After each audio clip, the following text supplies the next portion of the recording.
안녕하세요. 수능국어 가르치는 강사 이동근이라고 합니다. 좀 바로 이번 이제 24학년도 수능에 출제된 비문학 지문인 선거 관련된 지문 해설해 보도록 할게요. 비문학은 항상 말했다시피 이해가 가장 1순위로 중요하거든요. 그러니까 지문을 정확하게 이해를 해야 문제를 풀 수 있기 때문에 한번 읽어볼게요. 경마식 보도는 경마 중계를 하듯 지지율 변화나 득표율 예측 등을 집중 보도하는 선거 방송의 한 방식이다. 경마식 보도가 학생들이 거의 처음 들어본 전문 용어이기 때문에 정의를 하고 있죠. 경마식 보도가 뭔지. 이렇게 이제 비문학 지문의 정의된 개념을 제대로 파악하고 있는 게 정말 중요합니다. 왜냐하면 아무래도 조금 전문성 있는 그런 글이 나오기 때문에 생소한 전문 용어들이 많이 나오죠. 그러니까 당연히 출제하시는 교수님들 입장에서도 생소한 전문 용어들을 풀어서 이제 알려줄 필요가 무조건 있어요. 그래서 당연히 그 용어들의 정의된 개념을 정확하게 파악하고 이해하고 있는 게 정말 중요한 독서의 태도겠죠. 이해를 해보면 경마식 보도는 말 그대로 경마식, 그러니까 경마를 중계하는 그런 방식으로 하는 보도인 거죠. 경마식 보도는 선거일이 가까워질수록 증가한대요. 그럼 이제 저 같은 경우는 능동적으로 읽는데, 능동적으로 읽는다는 게 어떤 느낌이냐면 이런 걸 보면 왜? 라고 이제 스스로 묻고 생각을 해봐요. 왜 경마식 보도는 증가할까? 선거일이 가까워질수록 왜 증가할까? 당연히 이유를 설명해 주겠죠. 읽어보면 새롭고 재미있는 정보를 원하는 시청자들의 요구에 부응하고 방송사로서도 매일 새로운 뉴스를 제공하는 방편이 될 수 있기 때문이래요. 그러니까 아, 시청자들 요구에 부응하기도 하고, 그리고 매일매일 이제 새로운 뉴스를 제공하니까 당연히 선거일이 가까워질수록 증가하는구나, 보도가. 그러면 선거일이 가까워질수록 이제 시청자들은 새롭고 재밌는 정보를 당연히 원하겠죠. 그러니까 점점 더 그 보도가 증가하겠죠. 아무래도 이해를 해야 됩니다. 납득을 해야 되고. 그 다음 경마식 보도는 선거와 정치에 무관심한 유권자들의 선거 참여, 정치 참여를 독려하는 장점이 있다. 음, 아무래도 시청자들의 요구에 부응하기 때문에 사람들이 이제 더 참여를 독려받을 수 있겠죠. 하지만 흥미를 돋우는데 치중하는 경마식 보도는 선거의 주요 의제를 도외시하고 경쟁 결과에 초점을 맞춰 선거의 공정성을 저해할 수 있다. 한계죠, 한계. 경마식 보도에 한계점이 나오고 있는데, 장점은 이제 선거 참여나 정치 참여를 독려한다는 장점이 있는데, 반면 이제 한계로는 이제 주요 의제 도외시할 수도 있고 공정성 저해할 수도 있다는 거죠. 경마식 보도의 문제점을 줄이려는 조치가 있대요. 문제점은 이 두 가지였죠. 주요 의제 도외시랑 공정성 저해. 그럼 이제 뒤에선 당연히 이 문제를 줄이려는 조치가 나올 테니까 저는 어떻게 읽냐면 뒤를 읽을 때 이 조치를 통해서 주요 의제 도외시를 못하게 하겠고, 그 다음에 이제 공정성 저해도 이제 해결을 하겠구나. 이 정도 틀을 잡고 읽어야 됩니다. 여러분 읽을 때. 자, 읽어보면 이제 공직선거법의 규정에 따르면, 그럼 딱 읽을 때 어떻게 읽어야 되냐면 당연히 공직선거법 규정은 주요 의제 도외시를 막거나 공정성 저해에 대한 그런 문제를 이제 막을 수 있는 규정이겠구나 정도는 이제 생각을 해야 돼요, 여러분. 당선인을 예상케 하는 여론조사를 실시하는 것은 언제든지 가능하지만 그 결과의 보도는 선거의 6일 전부터 투표 마감 시각까지 금지된다. 6일 전부터 투표 마감 시각까지 금지된대요. 왜 그럴까요? 당연히 공정성 때문이겠죠. 공정성 문제 때문에 당연히 이때는 금지하겠죠. 그 다음, 이러한 규정이 국민의 알 권리와 언론의 자유를 침해하는지에 대해 헌법재판소는 신뢰할 수 있는 여론조사 결과라 하더라도 선거일에 임박해 보도하며 선거에 영향을 끼칠 수 있다며 합헌 결정을 내렸다. 왜 그럴까요?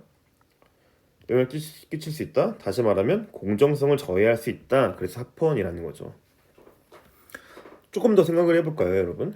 이러한 규정이 국민의 알 권리와 언론의 자유를 침해하는 하는지에 대해서 이제 문제가 있었죠. 왜 그럴까요? 한번 생각을 해보면 어, 결과 보도를 6일 전부터 마감 시각까지 금지를 해버리면 국민들은 알 수가 없죠. 그 결과가 어떤지.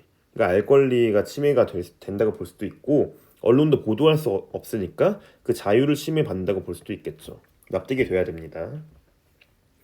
근데 어쨌든 중요한 거는 공정성 저해라는 그런 문제 때문에 금지하겠다 이거고. 그다음 공직선거법에 근거를 둔 선거 방송 심의에 관한 특별 규정은 유권자에게 영향을 줄 수 있는 사실의 왜곡 보도를 금지하고. 왜곡 보도 금지래요. 왜 그럴까요? 당연히 공정성 때문에. 여론조사 결과가 오차 범위 내에 있을 때 이를 밝히지 않은 채로 서열이나 우열을 나타내는 보도도 금지하고 있다. 왜 금지할까요? 당연히 공정성 때문에. 언론단체의 선거 여론조사 보도 준칙은 표본 오차를 감안하여 여론조사 결과를 정확하게 보도록 요구한대요. 정확하게 보도해야 된대요. 왜 그럴까요? 공정성 때문에. 지지율 차이가 오차 범위 내에 있을 때 경합이라는 표현은 무방, 서열화하거나 오차 범위 내에 앞섰다라는 표현처럼 우열을 나타내어 보도할 수 없다는 거래요. 왜 그럴까요? 당연히 공정성 때문이겠죠. 저 어떻게 읽는지 보이시죠? 결국에 경마식 보도의 장점도 있지만 당연히 문제가 있었어요. 그게 뭐냐면 주요 의제 도외시 한다는 거나 공정성 저해 이건데, 이 문제를 해결하려는 이제 조치가 있다고 하면서 나온 게 이 가나다 세 가지죠.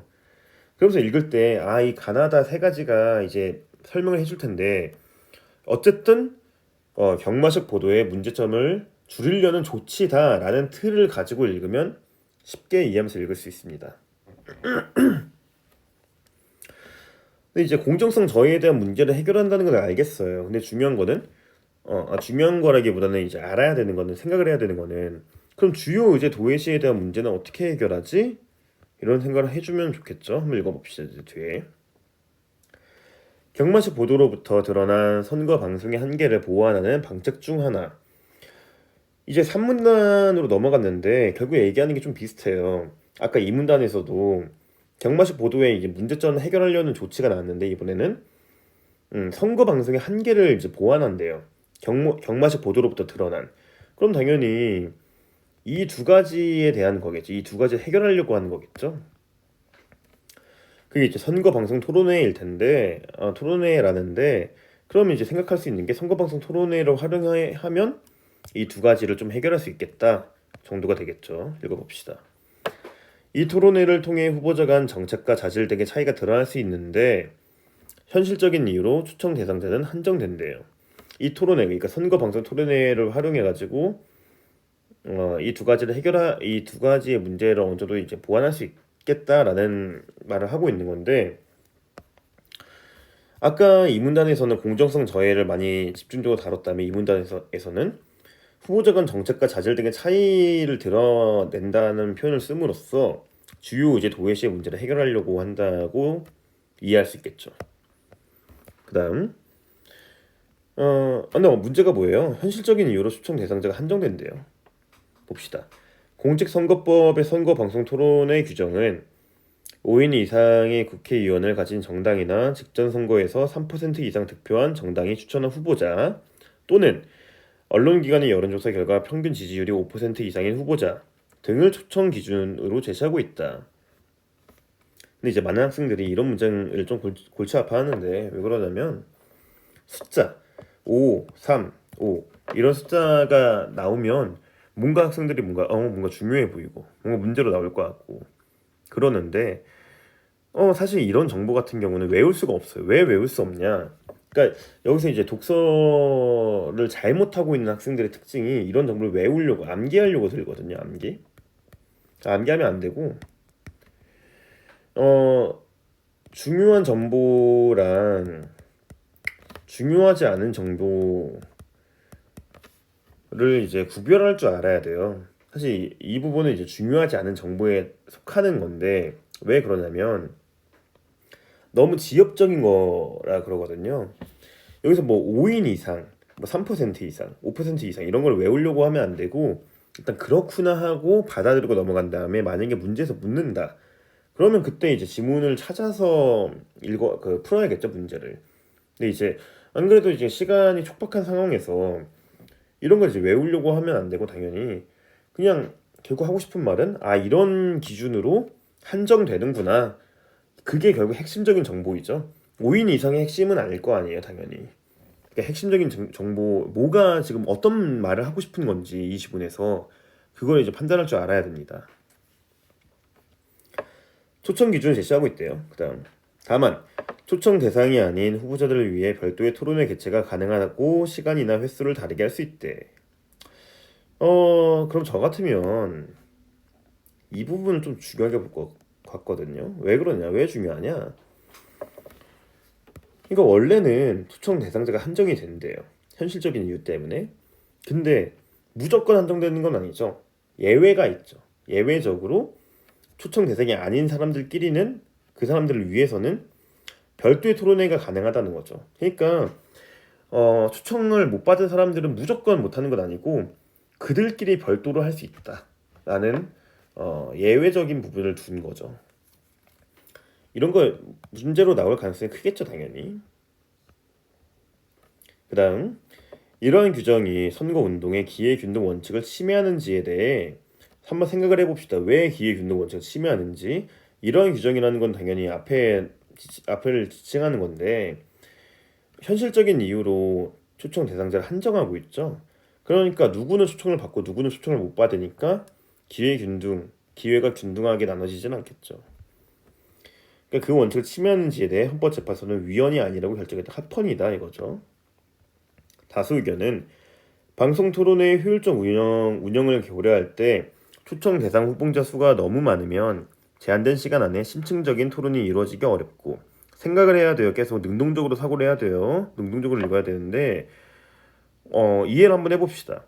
사람들이 너무 많아요. 근데 시간은 유한하고 제한되어 있겠죠, 당연히. 그러면 한 후보자가 말할 수 있는 시간이 사람들이 너무 많으면 줄어들겠죠. 그러니까 시간이 줄고 제한되어 있으니까 그 시간 안에 심층적인 토론이 이루어지기 어렵겠죠. 한 후보자한테 주어진 시간이 많을수록 심층적인 토론이 이루어질 수 있겠죠. 아이고, 죄송합니다. 유권자들도 관심이 큰 후보자들의 정책 및 자질을 직접 비교하기 어렵다는 점을 지적하며 유권자들 입장에서는 관심이 가는 그런 후보자들의 정책들을 뭐 직접 막 비교하기 어렵겠죠, 당연히. 근데 이제 안 그래도 그렇게 안 그래도 어려운데 후보자가 너무 많으면 더 힘들겠죠, 비교하기가. 왜냐면 심층적인 토론도 이루어지지 못하니까. 이 규정은 합리적 제한이라고 보았다. 그러니까 이제 한정적으로 이제 초청 대상자를 한정하는 게 합리적이라는 거죠, 결국에. 반면 소수 의견은 당연히 그러면 기회균등 원칙 침해하는 거다라고 말을 하겠죠. 이 규정이 가장 효과적인 선거 운동의 기회를 일부 후보자에게서 박탈하며 유권자에게도 모든 후보자를 동시에 비교하지 못하게 하고 초청 대상 후보자 토론회에 참여 후보자와 그렇지 못한 후보자를 차별적으로 인식하게 만든다고 지적하였다. 그쵸. 그 다음 이 규정을 소수 정당이나 정치 신인 등에 대한 자의적이고 차별적인 침해라고 본 것이다. 아무래도 소수 의견에서는 가장 효과적인 선거 운동이라고 했는데 이렇게 토론하는 게 방송에서 그거를 이제 누구는 초청받고 누구는 초청받지 못하면 차별이라 볼 수 있겠죠. 그러니까 기회 균등 원칙을 침해하는 거다라는 주장이고 문제를 한번 풀어봅시다. 4번 기억에 대한 설명인데 기억이 뭔지 다시 한번 생각을 제대로 한번 하고 갈까요? 바로 문제 풀기보다는 그래야 이제 정확하게 볼 수 있으니까 경마식 보도인데 말 그대로 경마 중계하듯이 그 방식으로 보도한다는 거고 선거에 가까워질수록 증가하고 근데 문제가 장점 먼저 생각해 본 장점은 뭐 무관심한 사람도 이제 선거 참여나 정치 참여 공유할 수 있었고 근데 문제는 이제 주요 이제 도외시랑 공정성 저해할 수 있다 이 정도 문제. 1번 전반기가 더 많죠. 가까워질수록 증가하니까. 2번 상반되지 않았어요. 왜냐면 시청자는 정보를 원하고 방송사도 정보를 주고 상반되지 않았고. 3번 초점을 맞추죠. 당선자 예측이랑 당연히 그런 정보를 전달하는 게 경마식 보도니까. 4번 이게 문제죠. 핵심 문제를 도외시한다고 했었으니까 중시하지 않고. 5번 이게 장점이었죠. 참여를 독려하는 거. 그 다음에 5번 1번 공정성 위협할 수 있어요. 그게 문제였고 2번 추천받지 못해도 참여할 수 있냐? 이거는 한번 생각을 해봐야겠죠? 아까 봤던 이 부분을 봐야겠죠. 그 공직선거법에서 어떻게 이제 초청 기준을 어떻게 제시하고 있는지 한번 보면 정당의 추천한 후보자 또는 평균 지지율이 5% 이상인 후보자를 이제 초청 기준으로 제시하고 있다고 하니까 추천받지 못해도 평균 지지율이 5% 이상이면 참여할 수 있다. 이거 맞죠? 3번. 헌법재판소에서 논의한 적이 있대요. 그러면 헌법재판소가 나오는 부분을 이제 봐야겠죠. 어땠는지. 헌법재판소 이 부분인데 헌법재판소는 신뢰할 수 있는 앞부분부터 보면 이러한 규정이 지칭하는 거는 공직선거법 규정인데 이게 국민의 알 권리와 언론 자유를 침해하는지 그거에 대해서 이제 헌법재판소에서 이제 논의를 한 건데, 그러니까 알 권리랑 언론 자유가 서로 충돌하는 게 아니라 이게 침해가 되는지에 대해서 논의한 적이 있는 거죠. 그러니까 3번 답. 4번. 투표 마감 시각 이후에는 보도할 수 있어요. 왜냐면 공직선거법에서는 마감 시각까지 금지했으니까. 왜 금지했냐면 공정성 때문에. 5번.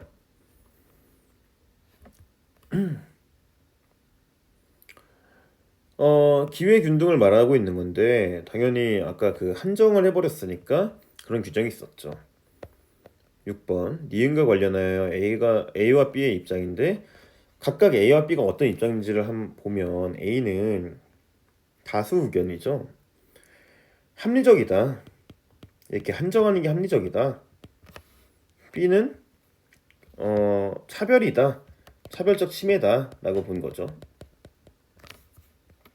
자, 1번부터 보면 선거 방송 초청 대상 후보자 토론회에서 후보자들이 심층적인 토론을 하지 못한 원인이 시간의 제한이나 참여한 후보자의 수와 관계가 없어. 그러면 당연히 A의 입장은 강화되는 게 아니라 B의 입장이 강화가 되겠죠. B의 입장이.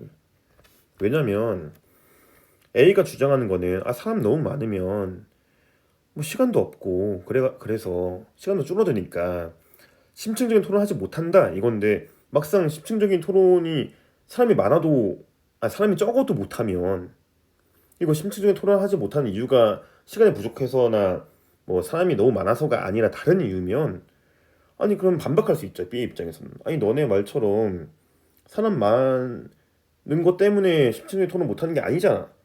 그럼 사람 많아도 되겠네 라고 반박할 수 있겠죠. 그러니까 A 입장은 약화되겠고 B 입장은 강화가 되겠죠. 그 다음 2번. 주요 후보자의 정책이 가진 치명적 허점을 지적하고 좋은 대안을 제시해 유명해진 정치신인 선거 방송 초청 대상 후보자 토론에 초청받지 못한다면 A 입장은 약화되겠군. 아무래도 정치신인 입장에서는 이거 유명한데 그 선거 방송이 그 효과적인 선거 운동의 기회잖아요. 근데 그거를 부여받지 못하면 B의 입장이 강화가 되겠고, 그럼 당연히 A 입장은 약화되겠죠. 2번 답. 3번. 선거 방송 초청 대상 후보자 토론회에 참여할 적정 토론자의 수를 제한하는 기준이 국민의 합의에 의해 결정됐기 때문에 자의적인 것이 아니라고 한다면 B의 입장은 강화되겠고 오히려 약화되겠죠. 왜냐면 B의 입장에서는 그럼 자의적이고 차별적이다 했는데 자의적인 게 아니라 합의에 의해 결정된 거야 라고 해버리면 B의 주장은 반박당할 수 있죠. 그러니까 약화되겠고. 4번. 어떤 후보자가 지지율이 낮은 후보자 간의 별도 토론회에서 뛰어난 정치 역량을 보여주었음에도 그 토론회에 참여했던 이유만으로 지지율이 떨어진다면 B의 입장이 약화되겠군. 별도 토론회를 할 수 있다고 했어요. 그 초청받지 못해도. 근데 거기서 뛰어난 역량을 보여줬는데 그 토론회에 참여했던 이유만으로 지지율이 떨어진다면 B 입장은 약화되지 않죠. 이거는 이제 아예 상관없는 말인데, 일단 그 별도 토론회를 이제 열었는데 거기서 참여해서 지지율이 떨어진다? 이거는 B의 입장이랑 상관이 없죠. 애초에 이제 그 법 자체가 초청 대상 아니어도 별도 토론회 개최 가능하다 이건데 그들끼리 열어서 근데 그것 때문에 떨어졌다. 그럼 A와 B의 입장과 아무런 상관이 없는 거죠, 이거는. 그 다음에 5번. 유권자들이 뛰어난 역량을 가진 소수 정당 후보자를 주요 후보자들과 동시에 비교할 수 있는 가장 효율적인 방법이 선거 방송 초청 대상 후보자 토론회라면 B 입장은 약화되지 않고 강화되겠죠. 당연히. 왜 그러냐? 이게 가장 효율적인 방법이야. 그러니까 B 입장에서는 그게 맞다, 효율적인 방법이 맞다면 차별하지 말고 많은 사람들이 이제 참여할 수 있게 하자라고 더 주장에 힘을 실어줄 수 있겠죠. 이 근거를 통해서. 5번 약화가 아니라 강화겠고, 그 다음에 7번 가에서 다에 따라 보기에 대한 언론 보도를 평가한 내용. 보기를 먼저 봅시다. 다음은 땡땡 방송사의 의뢰로 땡땡 여론조사 기관에서 세 차례 실시한 당선인 예측 여론조사의 결과래. 세 조사 모두 신뢰 수준 95%, 오차범위 8.8%포인트래요. 그러면 아까 질문 제대로 이해했으면 여기서 중요하게 눈여겨봐야 될 부분은 오차범위겠죠. 왜냐면 가나 다를 볼 때 뭐 가는 괜찮은데 나와 다에서 오차범위에 대한 얘기가 있으니까. 그래서 이 가에서 다에 따라 한 거라고 하니까 가에서 다를 좀 연관지어서 이해를 바탕으로 문제를 풀어야겠죠. 한번 보면 가 같은 경우는 중요한 거는 가나 다 둘 다 공정성 문제를 해결하려는 조치인 건데, 가 같은 경우는 결과 보도를 6일 전부터 마감까지 금지해 버리는 거, 이렇게 금지. 그 다음에 나 같은 경우는 왜곡 보도 금지랑 오차 범위 내에 있으면 밝히지 않은 채로 서열이나 우열 나타낸 보도 금지. 다 같은 경우는 정확하게 보도해야 되고, 오차 범위 내에 있을 때 경합은 괜찮은데 서열화하거나 뭐 우열 나타내면 안 된다. 그 정도. 근데 오차 범위가 8.8%포인트다.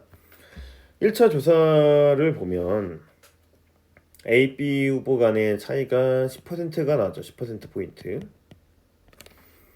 B, C는 14. 맞겠지? 14%포인트. 2차 보면 A, B는 1%포인트. B, C는 20%포인트. 3차를 보면 A, B는 1%포인트. B, C는 21%포인트. 이제 1번 봅시다. 1차 조사 결과를 선거 14일 전에, 그럼 일단 가는 통과. 가는 아까 봤을 때 다시 보면 어디 있니? 6일 전부터 6일 전부터 금지니까 지금 14일 전이라고 했으니까 가는 통과. A 후보 10%포인트 이상의 차이로 B 후보와 C 후보의 우열을 나타내고 있어요. 지금 나와 다 중 어느 곳에도 유배되지 않겠군. 일단 보면 1차인데 10%포인트나 14%포인트가 차이가 나요. 그러면 둘 다 이제 오차 범위 밖에 있죠. 위, 밖. 왜냐면 오차 범위가 8.8%인데 10이랑 14니까 밖에 있죠. 그러니까 유배되지 않는다. 오케이. 2번. 선거일 9일 전. 그럼 가 통과. 이것도 가는 통과. 2차 조사예요. A 후보는 B 후보에 조금 앞서고 C 후보는 3위. 우열과 서열을 하고 있죠. 우열. 보호다는 것은 나의 유비되지만 한번 따져봅시다. 2차 조사 결과인데 A, B는 1%포인트. 그러면 A, B 이거는 오차 범위 내에 있죠. 네. 얘는 밖에 있고. 그 나 같은 경우는 밝혀야겠죠. 근데 안 밝혔어. 지금 보면. 그러니까 위배되는 거 맞고. 다는 위배되지 않겠군. 보면 역시 A, B는 오차 범위 내에 있는데 다 같은 경우는 오차 범위를 밝히든 안 밝히든 경합은 괜찮은데 서열하거나 우열 나타내면 절대 안 된다라고 하고 있죠. 그러니까 2번 답이죠. 위배했으니까. 왜냐면 이거 우열 나타났잖아요. 그러니까 2번 답. 3번 3차 조사 결과인데 4일 전이면 가는 안 되죠. 가 안 돼. 왜냐면 6일 넘었어.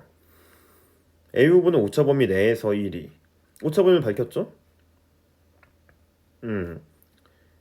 라고 보도하는 것은 가와 다에 모두 위배되겠군. 일단 가에 위배되는 거 맞고 다에는 왜 위배될까? 어 일단 오차 범위 내에 있으면 다를 보면 오차 범위 내에 있을 때는 경합은 괜찮은데 서열화 우열 안 된다 하고 있죠. 그래서 오차 범위를 밝히긴 했지만 서열화를 해버렸으니까 A보다 1이라고 위배되죠. 4번 14일 전에 가는 된다. 1, 2, 3이 완전히 서열화를 미친듯이 해버렸죠. 그냥 라고 보도하는 것은 나에 위배되지 않고 왜 위배되지 않냐 봤더니 오차범위 밖에 있구나. 위배되지 않네. 오케이. 2차 조사 결과를 9일 전에 가야 되죠. 다에 위배되겠군. 같은 표현으로 지금 서열화죠. 그럼 위배되죠. 다 같은 경우는 무조건 서열화 안 된다 하고 있으니까. 5번 2차 조사 결과를 선거일 9일 전에 가는 통과. B 후보, A 후보와 오차 범위 내 경합. 경합? 경합은 다는 된다 이거죠. 다에 위배되지 않고 그쵸. 오차 범위도 밝혔고 경합이라 했으니까 위배되지 않아. 3차 조사 결과를 선거일 4일 전에 이거 가 안 되죠. 가에 위배되고 당연히 안 되죠. 그러니까 답은 2번입니다. 자, 이렇게 해서 이제 이번 24학년도 선거 이제 보도 방송 지문을 해설했고요.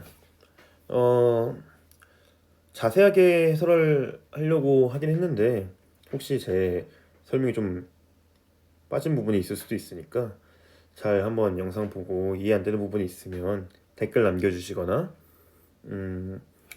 연락을 주시면 제가 확인하는 즉시 빠르게 추가 설명을 해드리도록 하겠습니다. 고생 많으셨고 여기까지 하겠습니다. 감사합니다.